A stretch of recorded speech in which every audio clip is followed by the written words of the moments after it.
Yes, it's me, it's you, it's us, it's your boy Ricky from Scouts Connect, and I'm back with another episode on how to get you scouted. And this episode is dedicated to attitude. Now look, your attitude can make or break your career before it's even started. At this tender age, you could be the best player in the team, best player in the whole academy, and everyone knows it. But if your attitude stinks, you're not going to be around very long. You're not going to be around long at all. A prime example of this in the modern day era, let's look at Arsenal and what they're doing. What Arteta is doing at Arsenal is fantastic. But everyone was shaking their heads and gobsmacked when he let Aubameyang go. The top scorer in the club, the best player in the club. They got rid of him. Now, we will never know the true ins and outs, but the word on the street is that his attitude stunk. So you think, well, can't be that bad. He went to Barcelona, but he went to Barcelona, probably had a good half season. Now what? Now he's on the bench for Chelsea. You know what I mean? So whilst the club that he was at are now challenging for a title and most likely going to be the team that win a title. If your attitude stinks, you're not going to be around very long. And also, your attitude is it's infectious. You know what I mean? A good attitude or bad attitude can either bring the team up or bring the team down. And that's one of your rules. Like, if you're one of these players that you feel like you have leadership qualities, if you could be the leader of the team, your attitude is so important. Like, imagine if you're playing with a player who's not as good as you and they lose the ball and the first thing you do is go, oh, or they make a bad pass and you're just throwing your hands up in the air, huffing and puffing. That player might not be as mentally strong as you, and you've just brought them down. If you've brought them down, you have brought the team down, because football is a team sport. Yes, you'll always have your stars that will win you the game, or your super subs that will just inject a bit of life into the second half, or your solid centre-back that never gets anything past. But guess what? There's 11 players on a team for a reason. There's no individual. Yes, you'll have your stars, but collectively you need to be able to gel together. And if you've got one or two bad eggs in the team with a stinking attitude, that can disrupt the whole team. Sir Alex Ferguson, manager of Manchester United. Now, as a Liverpool supporter, I hate United. And I'm not a big fan of Ferguson. But as a football fan, I have to respect what he did. And you know what? He would never let anyone bring the team morale down. Now, Roy Keane was his captain and he was a fantastic leader. But then they got a bit of a point where they were clashing heads. And if he felt that a player, no matter how good they were, was going to disrupt the team, they were gone. And he would replace them. And he always did. That's one thing you've got to bear in mind. And especially when you're going to trials, they are watching every little detail about you. You know, imagine you're already in an academy now and you're dropped for the weekend. Say you're playing a very high-pressing team and you're not a defensively minded player, you're more of an attacking player. The manager might think, well, actually, we need to be a bit more solid in midfield and a bit more solid at the back, so you might not be playing. Now, you can throw up the biggest hissy fit in the world. You can throw your arms around, you could be effing and blinding, swearing, going, Gaffer, why are you not putting me in, why are you not in? But simply by at the end of the game or whenever, or how many days after, if you just knocked on your gaffer's door or went up to him and said, excuse us, boss, do you mind me asking why I didn't start at the weekend? Like, just as calmly as that. Do you mind? And try this one. What should I have been doing in training that would have made me your number one choice for that game? That's your attitude. Like, if you go in there going, you should be starting, guess what? You're not going to be around much longer, because every manager is going to have their way of playing. And sadly, you have to fit into that system, whether you like it or not. If not, find yourself another team. But let's be honest, at this tender age, when you're looking for a team to scout you, you're looking to get into academy, you can't be that fussy. If a manager's saying to you, listen, I need you to track back. Don't throw your hands up in the air, because that's just not gonna get you far in life. And your attitude is more than just how you behave on the pitch, it's how you behave off the pitch. If you're constantly turning up late to training, late to team meetings, late to a game, you won't be there. you're not going to be there much longer. And that is just a fact. I'm not going to sugarcoat it for you. That is a fact. Your attitude has to be on point.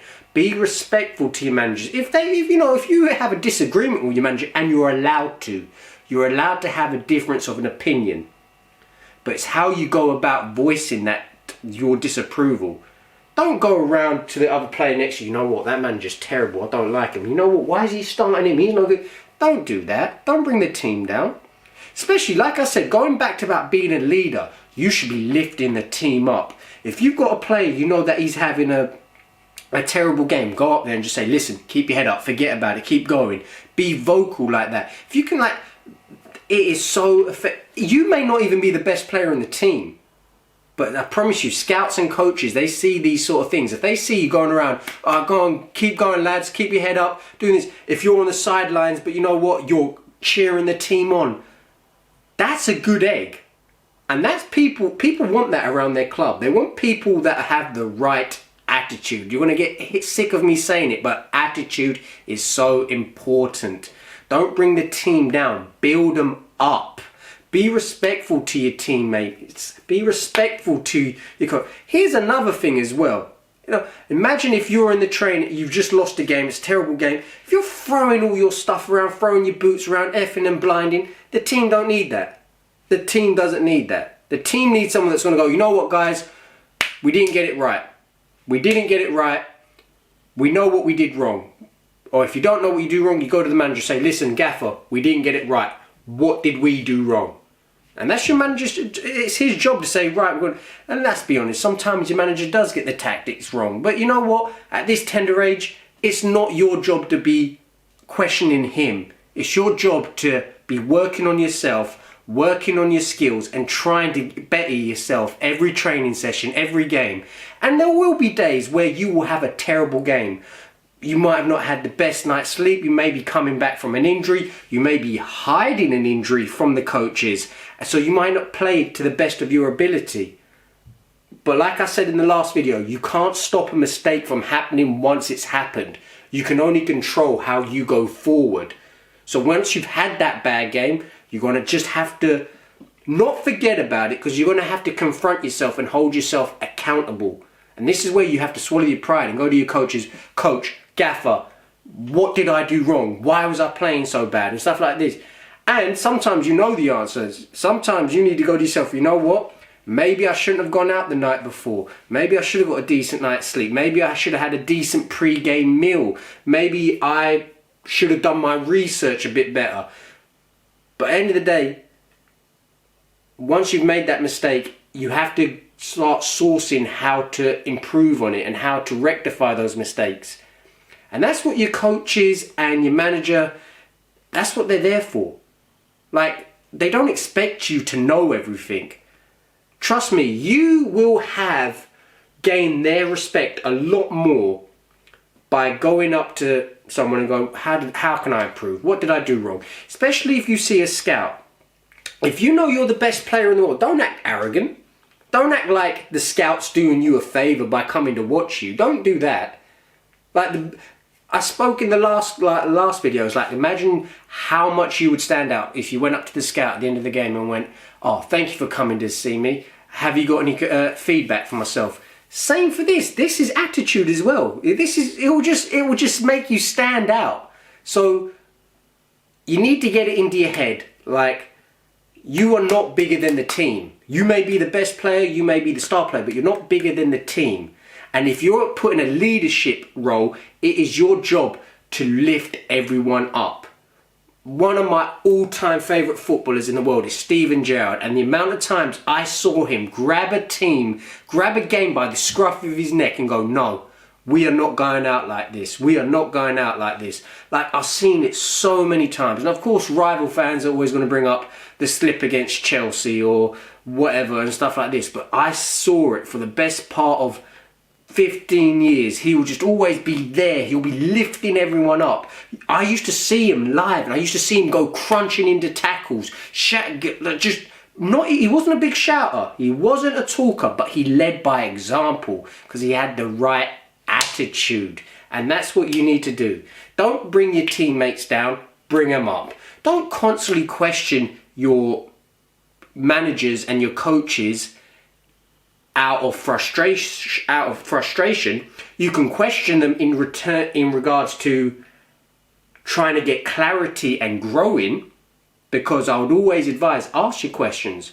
If you got dropped, sorry gaffer, why did I get dropped? What could I have done to not have been dropped? These are good questions. If you see a scout, go shake his hand and go, oh, thank you so much for coming to watch us. Listen, any feedback? Or what did you think that I didn't do well and what I could do to improve? Or what did you like about what I did? And all these sort of things. It's so affectionate. And even just in your downtime, if you can lift people up, if you can lift your team up, or even stuff like, maybe this is a personal thing because I'm quite a clean person, I don't like mess, but imagine if your coaches saw you, they made sure you weren't at the end of the game just throwing your kit on the floor, folding it up, making sure where you sat is neat and tidy, putting your rubbish in the bin and all these sort of things. These all go towards your character, and coaches and scouts see these sort of things. They want players that are coachable. They want a player that is coachable and manageable. They don't want a loose cannon. They don't want someone that's arrogant. They don't want someone that thinks they're better than what they are. And also, they don't want someone that's shy and timid and hide away. Like a lot of small footballers in their early developments, in their early stages, they get a bit shy. They play the game like a small person because they're scared of getting hurt. No, be brave, be bold, stand out, be confident. If you got invited to a trial, you got invited for a reason. If you're in an academy, you're there for a reason. Or if you know a scout's coming to watch you, a scout is coming to watch you for a reason. So don't be arrogant, but just be bold, be brave, be confident, be true to who you are. But don't bring the team down. Just don't do that. Don't think you're better than someone. Don't think you're better than the coach, because at these young ages, between the ages of 10 and 18, even possibly into your early 20s, when you're not quite into the first team, you definitely don't know everything. Because if you did, you'd be playing week in, week out, and you'll be scouted by now. You know what I mean? That's the one thing you need to learn about life. You will never learn everything that you need to know. It's always about progression and leveling up, and always going, right, how can I improve in this? What did I do wrong there? Can I change that? Who can I go to help me get better at this? Who can I find that would give me this information to help me get to the next level? These are all great traits of someone with a great positive attitude. Don't let a stinking attitude ruin your career before it's even started. Anyway, that's it for this episode. I hope you've enjoyed it. Any questions, please leave them down in the comments and we will get back to you. Don't forget to check out our socials in the description. Don't forget to like, comment and subscribe, and I will see you next time.